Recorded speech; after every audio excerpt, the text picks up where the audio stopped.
Innal hamdalillahi nahmaduhu wa nasta'inuhu wa nastaghfiruhu wa na'udzu billahi min syururi anfusina wa min sayyiati a'malina man yahdihillahu wa la mudhiyalah wa man yudlil fala hadiyalah. Asyhadu an la ilaha illallah wahdahu la syarikalah wa asyhadu anna Muhammadan abduhu wa rasuluh. Allahumma sholli wa sallim wa barik ala sayyidina Muhammad la nabiyya ba'da. Assalamualaikum warahmatullahi ta'ala wabarakatuh. Yang dimuliakan saudara-saudaraku, kita banyak bersyukur dengan anugerahnya, maka kita dapat bertemu kembali pada kesempatan ini.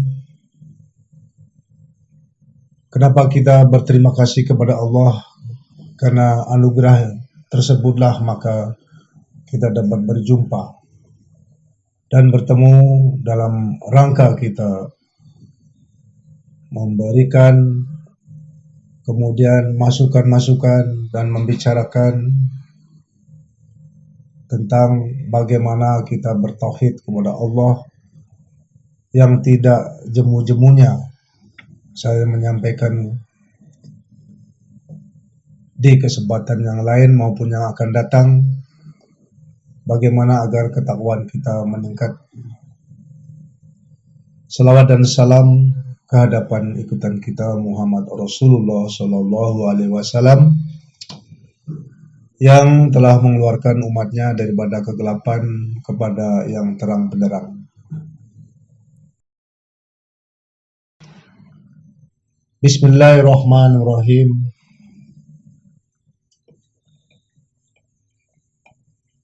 Subhanalladzi asra bi 'abdihi lailal minal masjidil haram ilal masjidil aqsa barakna haulahu linuriyahu min ayatina innahu huwas samiul basir.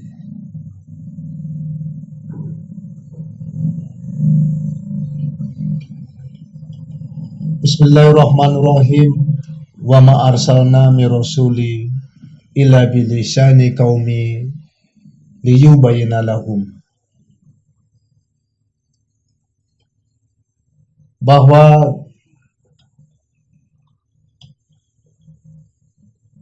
kami tidak mengutus seorang rasul melainkan dengan bahasa kaumnya agar dia dapat memberi penjelasan kepada mereka. Kemudian dari ayat yang kita bacakan yang pertama, Maha Suci Allah telah memperjalankan hambanya pada malam hari dari Masjidil Haram ke Masjidil Aqsa yang telah diberkahi di sekelilingnya agar kami perlihatkan kepadanya sebagian tanda-tanda kebesaran.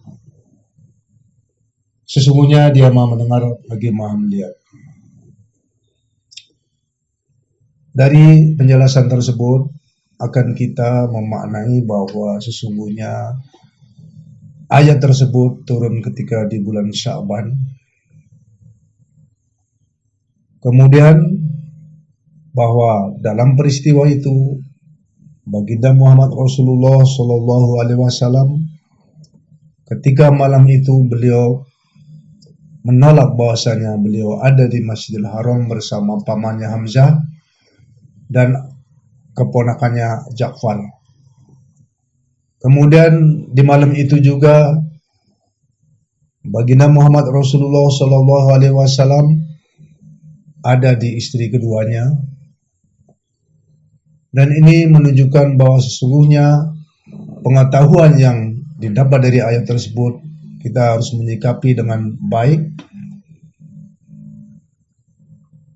Kenapa?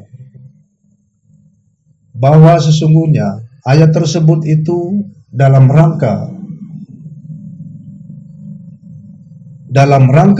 untuk menyatakan dari 124.313 para aulia dan anbiya terakhir di masa kenabian, terakhir di mana Nabi Muhammad Rasulullah SAW sebagai nabi kemudian ingin memberitahu rahasia daripada kenabian itu, sehingga dalam cerita yang umum kita ketahui kita menjemput yaitu sholat 5 waktu, dan ini tidak ada salahnya karena mulai pada saat itu malam menentukan bahwasanya antara hamba dengan Rabbnya, yaitu selalu menjaga atau mengabdi. Yang namanya hamba tentu ada rajanya, dan raja tentu ada hambanya. Dalam hal ini sebagai diberitakan bahwasanya ketika Muhammad Rasulullah mengakhiri daripada kenabian, ingin menunjukkan bahasa yaitu yang dikatakan orang Kristen amin, Yahudi amin, dan juga Islam amin. Dalam rangka itulah Allah memperjalankan hambanya dalam rangka untuk memberikan ayat-ayat 10 di langit dan ayat 18 di bumi. Ini menandakan bahwasanya akan diakhiri kenabian oleh baginda Muhammad Rasulullah SAW, agar kita tahu bahwasanya antara raja dan hambanya ada saling terkait sebagai hak dan kewajiban. Oleh karena itu, sesungguhnya peristiwa yang ada itu adalah di 27 Rajab, namun ayat keluar pada bulan Sya'ban. Ini menunjukkan bahwasanya baginda Muhammad Rasulullah SAW telah diperlihatkan ayat-ayatul kubro, ayat-ayat yang besar, bahwa menunjukkan bahwa ayat-ayatul kubro itu 10 di langit dan 10 ayat di bumi, menunjukkan adanya perilaku daripada setelah ditinggalkannya 570 tahun oleh Isa Al-Masih alaihissalam, kemudian terjadilah namanya zaman jahiliyah, zaman kebodohan. Ini menunjukkan bahwasanya dengan keprihatinan pada saat itu baginda Muhammad Rasulullah SAW diberi pekabaran oleh Allah Subhanahu wa Ta'ala agar menjadi sebagai pertama sekali untuk yang dikatakan perilaku 18 ayat di bumi adalah perilaku orang-orang jahiliyah pada waktu itu. Bagaimana sesungguhnya bahwasanya Allah ingin memperlihatkan kepada baginda Muhammad, sesungguhnya Muhammadlah yang akan dapat memperbaiki dari perilaku yang telah disebutkan 18 ayat di bumi tersebut. Jadi telah kita dengarkan dari cerita-cerita para ustadz-ustadz kita, peristiwa bahwasanya alam semesta ini terjadi dengan adanya Muhammad Rasulullah Sallallahu Alaihi Wasallam, maka terjadilah sebuah peraturan atau hukum yang telah berlaku, karena dari sanalah kita mulai melaksanakan hukum-hukum tersebut. Kemudian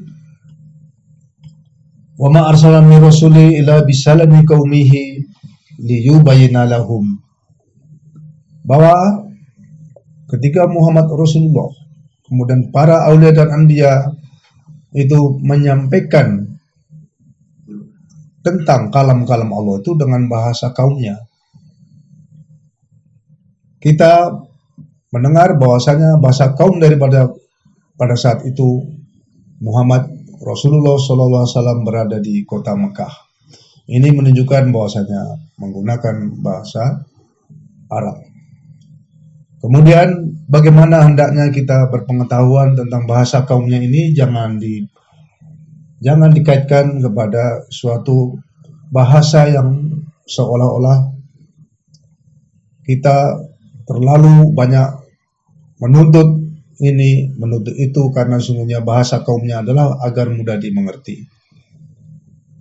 Kalau kita orang Indonesia tentu pakai dengan bahasa Indonesia, karena sesungguhnya kita paham dengan bahasa Indonesia. Namun sebagai referensi adalah menggunakan ayat-ayat yang berbahasa Arab agar kita tidak keliru, agar kita tidak salah pandang dan lain sebagainya. Dari peristiwa Isra dan Mi'raj ini, maka pernah kita dengar bersama Raja Busallah wa Sabani Ramadan saum umati. Raja Buloh itu adalah bulan Allah, Saban adalah bulanku, kata Muhammad. Kemudian Ramadan adalah bulan umatku. Dalam pengertian kita, Raja Busallah, bulan Allah itu tidak mengatakan itu hanya bulan Allah, tetapi pada saat itu adalah sebuah peristiwa di mana Siti Aminah membuntingkan daripada baginda Muhammad Rasulullah, yang kemudian pada malam itu di bulan Rajab maka berpindahnya Nur Kamal atau yang ada di dalam dada Muhammad itu berpindah dari belakang kiswah Baitullah di Ka'bah pindah ke Siti Aminah. Dalam rangka itu maka bertasbih, bertahmid, bertahlil para malaikat muqarrabin di aras karena berpindahnya Nur sebagai la nabiyya ba'da, kemudian Nabi Agung, Nabi besar. Kenapa besar? Karena beliau bertanggung jawab kepada umatnya di akhir zaman sebagaimana diperistiwakan di dalam peristiwa Isra Mi'raj. Beliau yang akan membenahi, beliau yang akan memberi pertolongan atau syafaat, dan beliau yang akan memberi penjelasan, bertanggung jawab kepada perilaku-perilaku dan akan memperbaiki. Sehingga dikatakan inama buistu liutami karim akhlak, dalam rangka membina akhlak manusia yang memang sudah dikategorikan sebagai umat Islam akhir zaman. Ini berarti bahwa umat akhir zaman, jalika umatan wasaton, umat akhir zaman, kalau dikatakan umat pertengahan, litakunu syuhada 'alan nas, maka umat pertengahan bukan berarti kita berada di tengah-tengah, tetapi kita ada di ujung zaman yang namanya umatan wasaton. Namun sesungguhnya di dalam kita belajar masalah tentang Islam itu adalah titah daripada Allah, maka sesungguhnya kita tidak boleh lari daripada rujukan yang dikatakan rujukan itu adalah Quran. Quran itu menuju kepada perilaku daripada baginda Muhammad Rasulullah SAW. Sedangkan ayatnya itu merujuk kepada yang ada di dalam diri manusia, tidak lain dan tidak bukan ketika sumasa wa huwanaka fi miruhi, ketika itu ditiupkan ruh ciptaanku, setelah ditiupkan maka bersamaan itu juga diberi penglihatan bukan mata, pendengaran bukan telinga, kemudian hati atau rasa. Oleh karena itu bahwa Allah menciptakan innahulakum wa minkum kafirum wa minkum mu'minum adalah dalam rangka di antara hatimu ada yang kafir dan ada yang mukmin. Bagaimana kita dapat memisahkan antara sifat-sifat tersebut?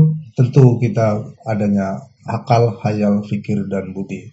Namun kita tidak boleh lupa bahwa tugas daripada baginda Muhammad Rasulullah SAW dalam rangka untuk membina daripada kaumnya daripada sifat-sifat yang disifatkan, yang diberikan oleh Allah Ta'ala, yaitu sifat kafir dan sifat mukmin.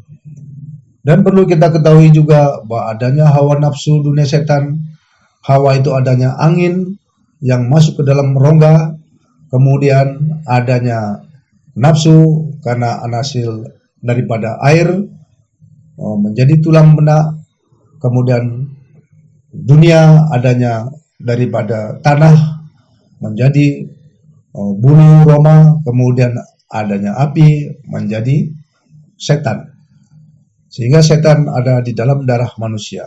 Sifat-sifat ini sudah tercermin atau sudah ada ketika sumasabahum wa nakafi miruhi, di dalam konteksnya bahwasanya kita ini diberi penglihatan, pendengaran, dan hati. Namun jangan lupa bahwa ruh itu, ruh yang ketika ditiupkan, dia mempunyai sifat sidik, amanah, tabligh, patona. Tercermin daripada baginda Muhammad Rasulullah, bahwa Rasulullah Muhammad itu adalah mempunyai sifat sidik, amanah, tabligh, patona. Dan kita tahu bahwasanya Muhammad itu datang daripada Allah, yang di dalam dada kita datang daripada Muhammad. Sehingga aku adalah sirullah, aku adalah datang daripada Allah, yaitu anna minallah mu'mina wa mini. Aku datang daripada Allah, mukmin yang di dalam dada kamu, maka datang daripada aku. Nah, di antara itu, maka sesungguhnya sifat-sifat yang mencerminkan baginda Muhammad Rasulullah ada pada ruh kita, karena kita sudah bercampur dengan sifat yang ditiupkan oleh Allah kepada kita, yang terpari, yakni sifat daripada keingkaran dan kemukminan ini, agar kita dapat membedakan, kemudian dapat menerapkan daripada sifat awal, sifat yang semula jadi yang datang daripada Tuhan, yaitu sifat sidik, amanah, tabligh, patona. Sifat sidik itu adalah benar, dialah benar, kebenaran itulah yang ada di dalam dada. Kebenaran itulah yang datang daripada Allah dan Rasulnya, kemudian dia mengatakan sidik, kebenaran. Amanah, dia memang menjadi cerminan daripada amanah, atau yang dikatakan sebagai pewaris daripada Muhammad yang dipercaya. Amanah, percayaan Muhammad itu adalah ruh kita, sehingga kita tidak boleh memikirkan kepada yang jauh-jauh. Iman itu apa? Itulah asal kata daripada amanah, yang memang sifat daripada ruh itu sendiri. Dialah kepercayaan Muhammad. Kalau Allah mempercayakan kepada Muhammad, maka Muhammad itu adalah Rasulullah. Kalau yang di dalam dada ini namanya amanah. Rasul mempercayakan kepada dalam dada kita, itu yang namanya iman. Amanah, kepercayaan Rasul. Sehingga kita di rasul-rasul, sebagai rasul-rasul, sebagai utusan-utusan. Jadi benarlah bahwasanya kita ini adalah rasul-rasul yang dirasulkan, hanya satu dari beribu-ribu rasul, hanya satu yang diselawati oleh Allah dan para malaikat, yaitu Muhammad Rasulullah Shallallahu Alaihi Wasallam. Tidak ada nabi-nabi lain mendapat selawat selama-lamanya. Ketika itu bahwasanya baginda Muhammad lah yang menjadi sampai akhir zaman yang selalu diselawati oleh Allah dan para malaikat. Sehingga di dalam diri yang tadi terpari, yaitu ruh kita, maka dianjurkan ya ayyuhalladzina amanu sallu alaihi wasallimu taslima. Kita diserukan juga, diperintahkan agar kita selalu berselawat kepada baginda Muhammad Rasulullah SAW. Sehingga dalam kaitannya dengan selawat, kemudian ada salam, kemudian ada perintah-perintah dalam kajiannya, seperti yang saya sebutkan tadi di atas, adalah dalam rangka kita menerima perintah sholat. Tentu di dalam kaitannya hal ini ada dua elemen, ada yang memerintahkan dan ada yang diperintah. Itu namanya kerajaan Allah. Kerajaan Allah menjadi raja, malikin nas, raja manusia. Raja, dia berhak untuk menyuruh kepada hambanya. Yang dikatakan suruhan itu adalah wa aqimus shalah, wa aqimus shalah wa atu zakat. Di dalam sholat ada zakat. Mana zakat di dalam sholat? Bukan kita mengeluarkan uang, kita membayar zakat beras, tetapi dalam kajian wa aqimus shalah wa atu zakat, dirikan sholat, keluarkan zakat. Ketika kita sebelum takbiratul ihram, maka didahulukan daripada tegaknya berdiri betul, sehingga ketika kita ingin menuju ke persinggahan daripada kerajaan Allah itu sendiri, maka kita harus tahu bahwasanya kita adalah yang menyembah, kemudian siapa yang disembah, di mana kita menyembah, kemudian bila mana kita menyembah, apa yang dipersembahkan, kemudian yang keenam adalah kembali sembah. Ini wajib kita mengerti, kemudian wajib kita di dalam aplikasinya mengerjakan perintah Allah. Kewajiban adalah kita dalami, karena sesungguhnya bila sholat kita diterima, hubungan kita diterima kepada Allah, maka seluruh amalannya itu akan diterima. Terkait dengan semua itu, bahwasanya di dalam mengerjakan sholat ini yang mempunyai pengetahuan, ilmu dan pengetahuan.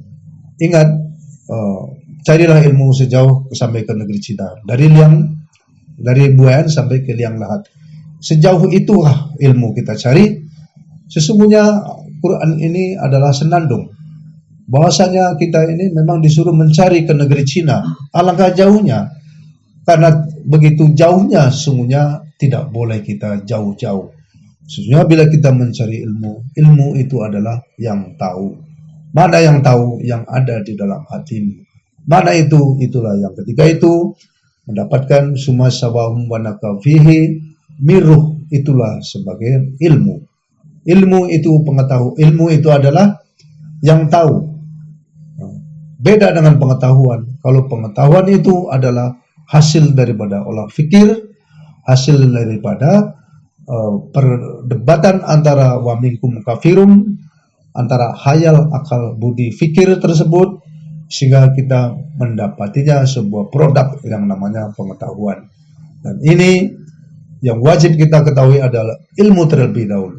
Ilmu tidak boleh jauh-jauh kita mencari. Ilmu itu ada di dalam dadamu. Kemana dia pergi, kemana kamu pergi, maka ilmu selalu mengikutinya. Itu yang dikatakan iman. Iman itu cahaya, ruh juga cahaya. Justru itu nama banyak, bendanya satu.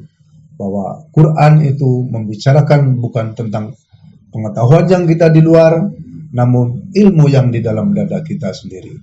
Sesungguhnya kita diciptakan ini, kita disebutkan di dalam Quran tersebut, engkau tersebut aku, tidak sah menyebut atau tidak sempurna meninggalkan engkau, kata daripada awal, daripada kejadian alam semesta ini.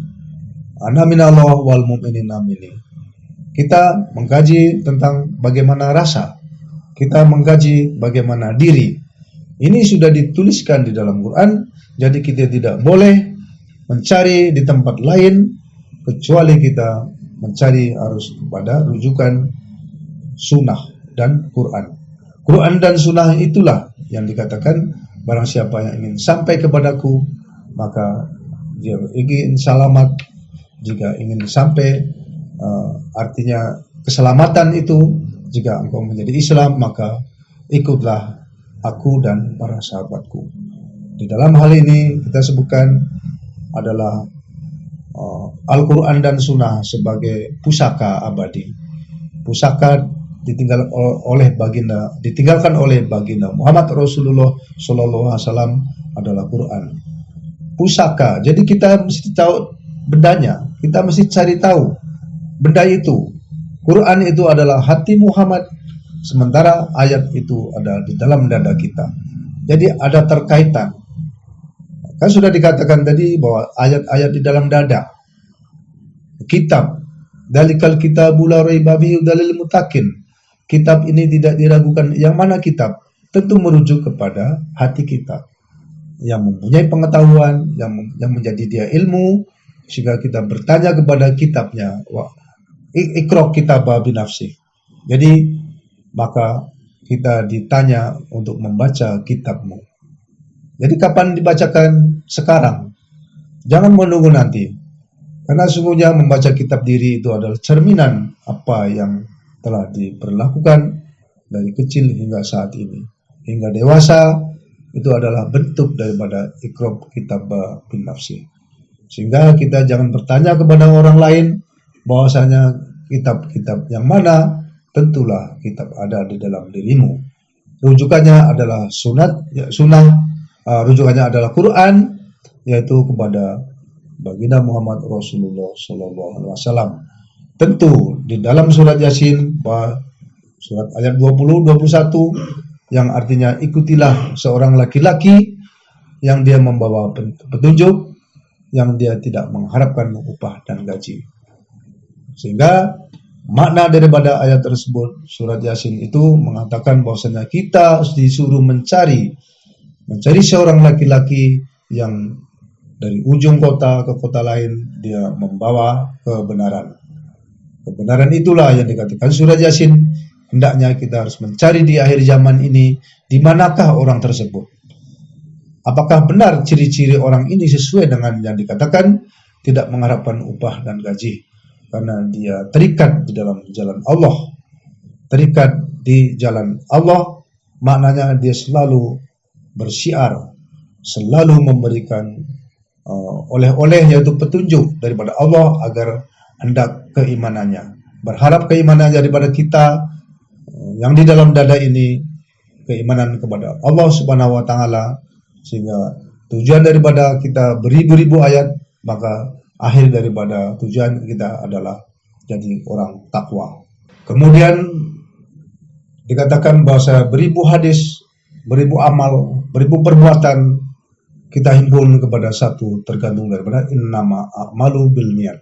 Niat kita ini, niat harus tahu siapa yang punya niat. Tentulah kita tidak jauh-jauh lagi mencari ilmu itu. Siapakah itu? Yang punya niat itulah yang dikatakan sifat sidik, amanah, tabligh, patonah. Niatkan dulu.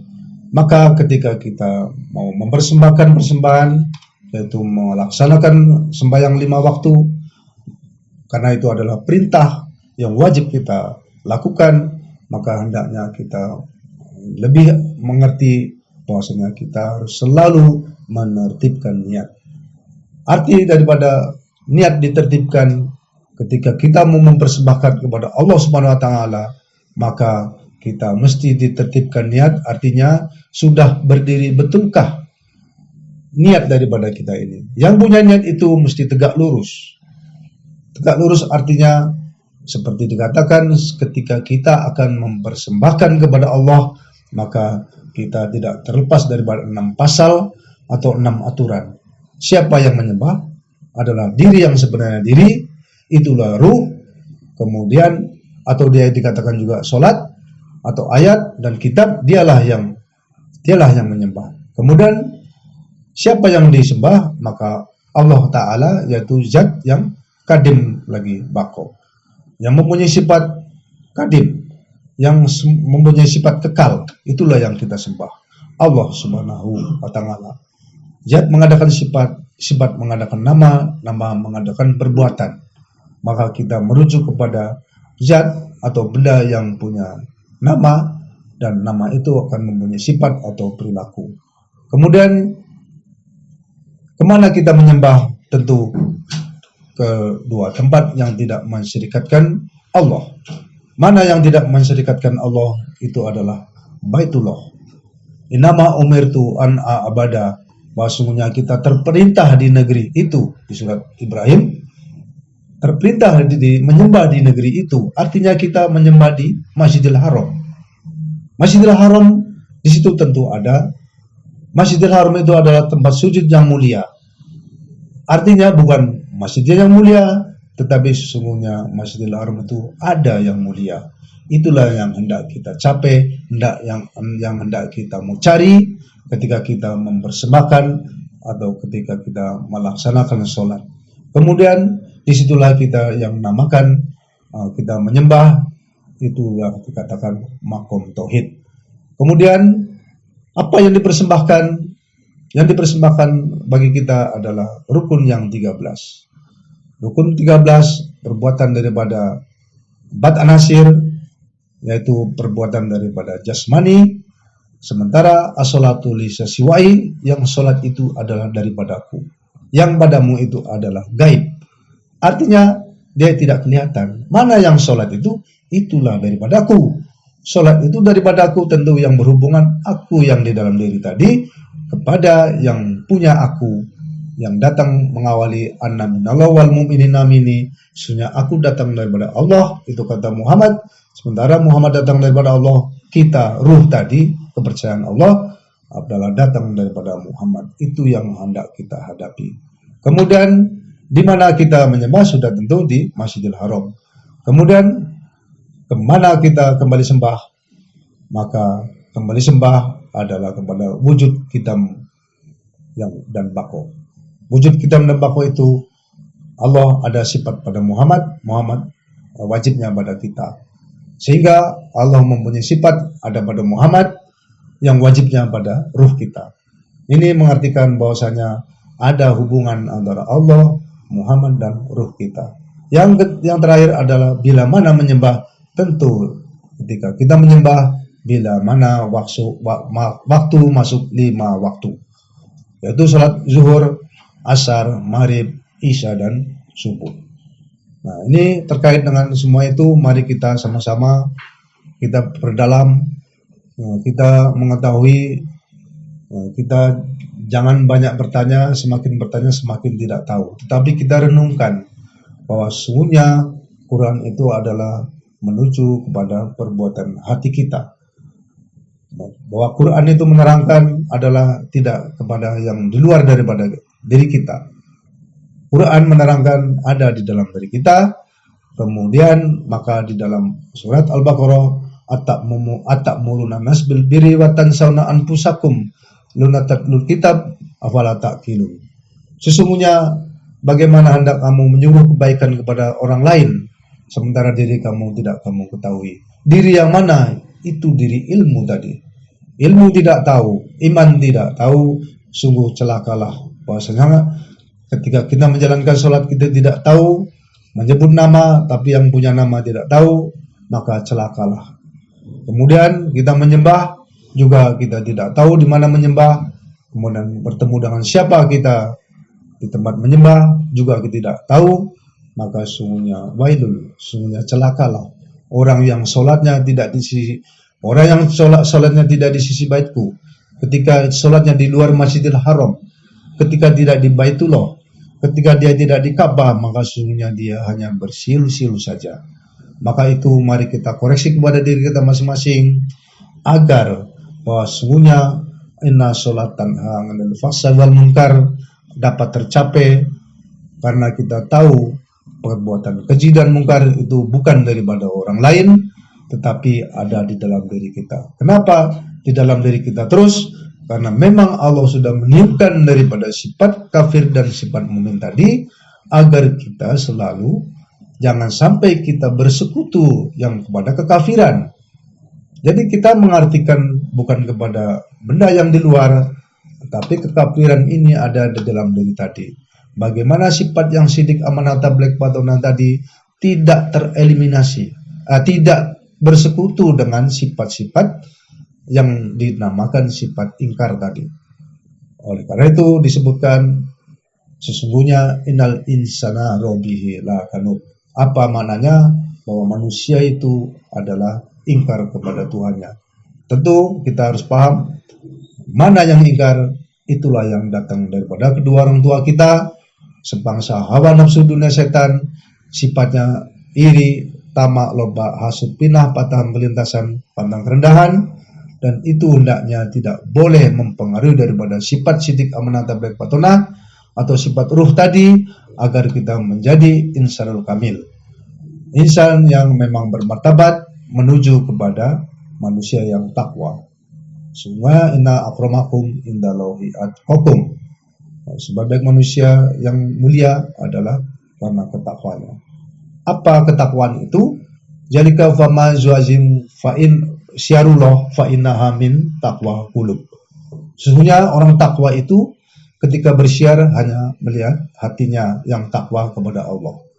Jadi dikatakan takwa itu adalah hatinya, bukan fisik. Sehingga apabila kita belajar masalah agama Islam ini jangan sampai kepada menilai daripada fisik, tetapi nilailah daripada yang dalam diri tadi. Yang dikatakan nilai dalam diri tadi yang mempunyai sifat bagaimana Muhammad Rasulullah Shallallahu Alaihi Wasallam. Dalam kita menghadapi sebuah katakanlah ibadah yang akan diperbuat, maka hendaklah kita mesti kembali kepada sifat daripada sidik amanata black patona. Dahulukan sifat itu, kemudian karena itu sebenarnya dibawa kemana-mana, kemudian jangan lupa kita sifat daripada keingkaran juga terbawa kemana-mana, akhirnya lengket, terpari di dalam diri kita masing-masing. Terpari maknanya bahwasanya ketika diciptakannya 40 hari yang pertama terjadilah bahwasanya pembentukan zigot, terbentuklah bakal buah yang akan menjadi manusia sebagai bahan untuk tempat persinggahan ruh. Itu yang dikatakan di dalam Isra Mi'raj, maka itu adalah sebagai tumpakan daripada atau tunggangan ruh, namanya buraq. Jadi ketika Muhammad Rasulullah SAW itu mengalami sebuah peristiwa, yaitu perjalanan, sesungguhnya perjalanan itu karena Allah telah memberi ayat-ayat Al-Kubro, ayat-ayat yang besar, artinya 10 ayat di langit dan 18 ayat di bumi. Ketika itulah yang namanya tunggangan atau tumpakan daripada ruh itu, Muhammad itu sendiri adalah sebangsa buraq. Artinya sesungguhnya buraq ini bukan dikategorikan seperti hewan yang terbang, namun buraq ini adalah tidak lebih daripada tumpakan daripada atau tunggangan daripada ruh. Jadi kita juga ada buraq, tentu saja bahwasanya buraq itu adalah akan membawa baginda Muhammad Rasulullah, dan sesungguhnya adalah uswatun hasanah. Peristiwa yang dialami oleh baginda Muhammad Rasulullah itu adalah teladan bagi kita. Jadi kita juga seperti itu. Ketika kita melakukan perjalanan sholat, inna sholatu mi'rajul mu'minin. Sholat itu adalah mi'rajnya si mukmin. Mukmin itu adalah daripada ruh. Mukmin itu adalah yang sholat. Maka perjalanan itu dibawa oleh buraq. Maka ketika sebelum kita mengangkat takbiratul ihram, itu adanya pembelahan dada. Pembelahan dada ketika kita mengingat, itu namanya sedang dibelah. Kenapa? Sedangkan kita mi'raj itu adalah pembelahan dada yang sesungguhnya ingatan. Yang ingatan itu yang akan dibelah. Apa belah? Yang tadinya ingatan kita selalu kepada hawa nafsu dunia setan, maka pada saat itu kita harus menuju kepada satu tempat, yaitu makom tauhid. Sehingga ingatan itu dalam satu tempat, suhulul khosroh fil wahdah, pandangan yang banyak, ingatan yang banyak kepada yang satu, yaitunya adalah makom tauhid. Kemudian yang satu itulah yang wahid, yang esa, yang maha agung, yang hendak kita capai di dalam menjalankan sholat itu. Oleh karena itu, mari kita sama-sama merenungkan bahwa sesungguhnya apabila kita berbicara masalah agama, maka kita hendaknya jangan keluar daripada fisik, karena sesungguhnya agama itu adalah mengatur daripada ruh. Mengatur, apa yang diatur adalah ruh itu sendiri. Yas'alunaka anir ruh. Bahwasanya Allah mengatur ruh. Jadi kita manusia ini tidak diberi kekuasaan. Manusia tidak diberi sedikit pun untuk memperbaiki ruh seseorang orang lain. Tapi kita sendiri yang memperbaiki dengan cara kita selalu innallaha wa malaikatahu yusholluna 'alan nabi ya ayyuhalladzina amanu shollu 'alaihi wa sallimu taslima. Hubungkan silaturahmi, hubungkan selawat, hubungan kepada yang ada di makom tauhid. Itu namanya kita ya ayyuhalladzina amanu shollu 'alaihi wa sallimu taslima. Dengan sendirinya maka kita berselawat itu adalah hukumnya wajib. Karena itu adalah, di samping itu adalah perintah. Setiap Allah memerintahkan kepada umatnya, kepada hambanya tentu mempunyai maksud dan tujuannya. Bagaimana juga ketika itu peristiwa Isra Mi'raj juga menurunkan peraturan, yaitu sholat itu adalah hubungan antara raja dan hambanya. Begitu juga dengan innallaha wa malaikatahu yusholluna 'alan nabi, juga kita mesti berselawat. Kita hubungkan diri. Mana yang dihubungkan? Ihdinas siratal mustaqim, antara jalan hati dan pikiranmu kepada yang mempunyai hati di makom tauhid. Itu yang namanya sholat. Sholat juga dikatakan itu adalah hubungan, menghubungkan diri dengan di makom tauhid. Tentu di maqam tauhid tidak lain adalah di Masjidil Haram, dan Masjidil Haram itu adalah tempat yang mulia. Ada Ka'bah. Ka'bah di zaman Ibrahim. Ka'bah itu menunjukkan bahwasanya disitulah tempat pertemuan dengan Tuhannya. Tempat pertemuan antara hamba di dalam dada tadi, ketika inna sholatu mi'rajul mu'minin, harus bertemu hendaknya di tempat itu. Jadi diperumpamakan apabila sebuah perusahaan, maka ketika kita akan bertemu dengan manajer atau direktur utamanya, maka kita mesti bertemunya di kantor. Bahwasanya di kantor itulah jika bertemu dengan manajer umumnya atau direktur utamanya. Begitu juga bahwasanya ketika kita bertemu di tempat kantor itu, kuasa Allah, kuasanya meliputi alam semesta ini. Sehingga apabila kita mendekatkan diri itu sebenar-benar dekat, ittaqullaha haqqa tuqatih wa la tamutunna illa wa antum muslimun. Yaitu takwalah kepada Allah sebenar-benar takwa. Takutlah kepada Allah sebenar-benar takut. Jangan kamu mati sebelum muslimun. Sebelum muslimun artinya berserah dirinya kepada Allah dan Rasulnya di Baitullah Masjidil Haram. Apakah kita mesti menunggu kepada apabila kita umroh atau pergi haji? Tentu tidak. Karena zalika famazwajin syarul fa innah min taqwakulum. Allah tidak melihat daripada fisikmu, Allah tidak melihat daripada tubuhmu, Allah tidak melihat daripada kekayaanmu, tetapi sungguhnya Allah melihat daripada yang ada di hatimu. Oleh karena itu, hakikat hati ada pada ingatan. Di mana kita mengingat tentu adalah di situ. Kalau kita mengingat di Jakarta, hati ada di Jakarta. Kalau kita mengingat kita di Medan, hati ada di Medan. Kalau kita mengingat di Baitullah, tentulah hati kita ada di Baitullah.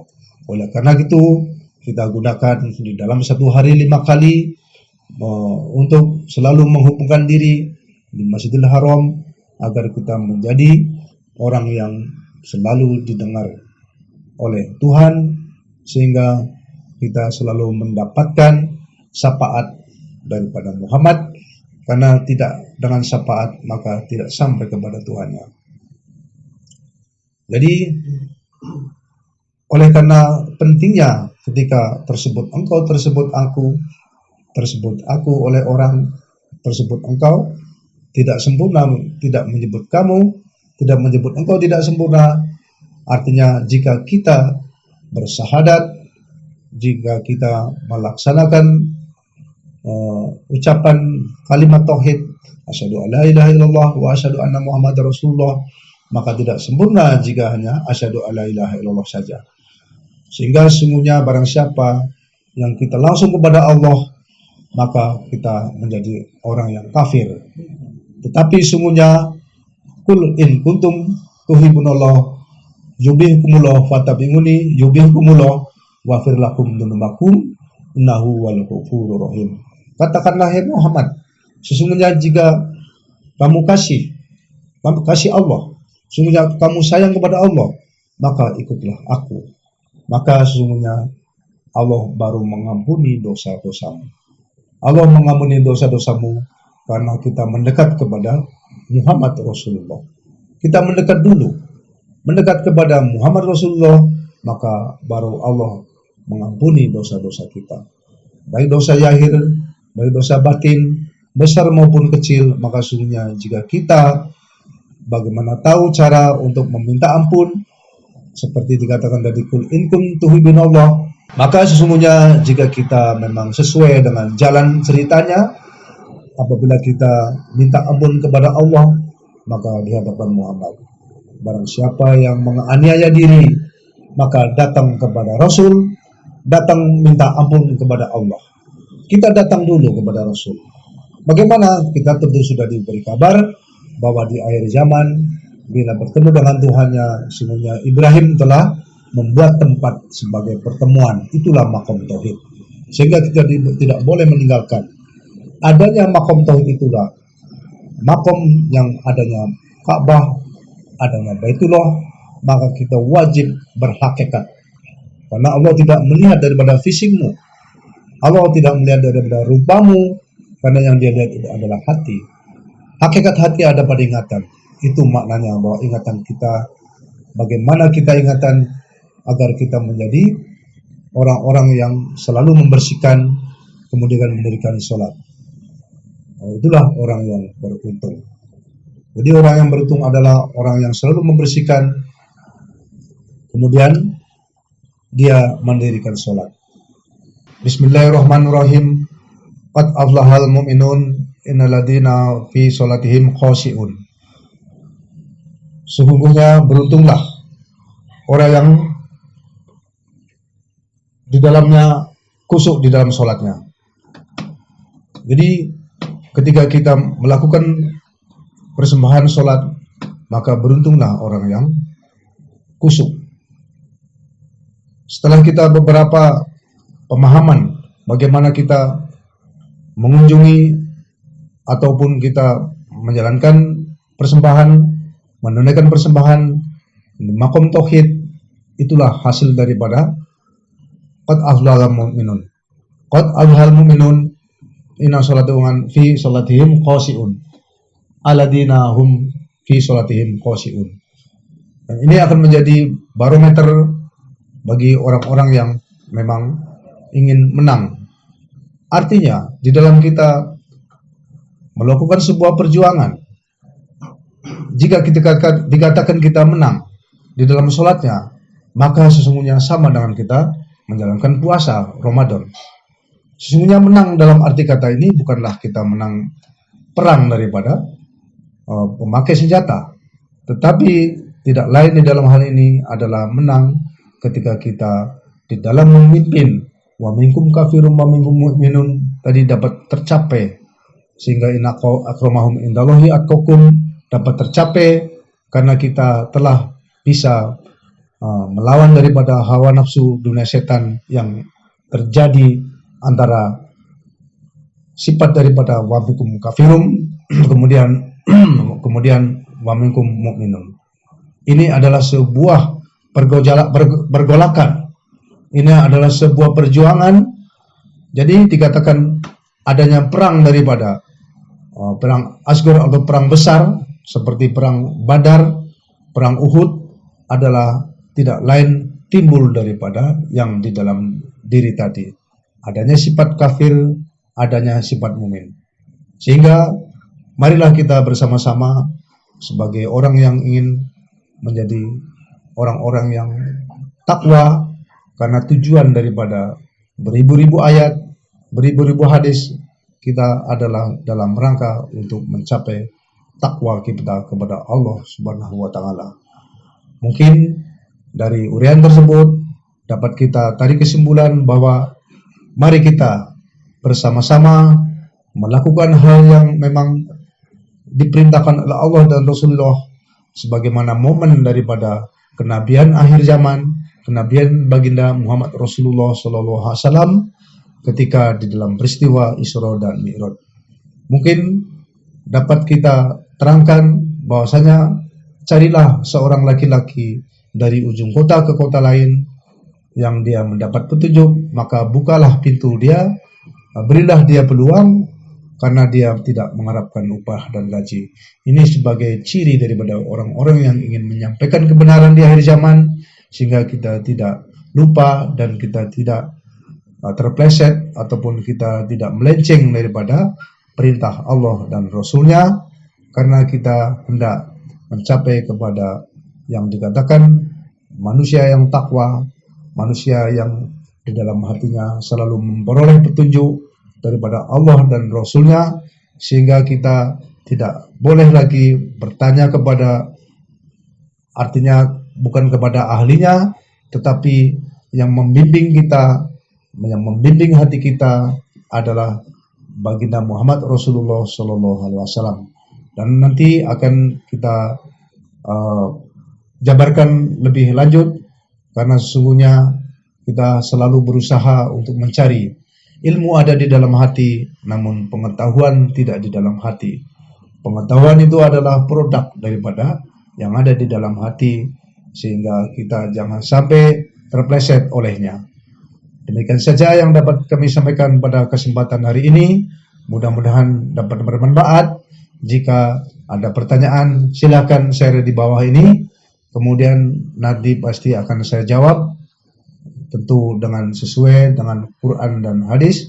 Karena sesungguhnya bahwasanya kita ini memberitahukan kepada halayak ramai, kepada tentang pengajian atau tentang ketauhidan ini mesti jelas.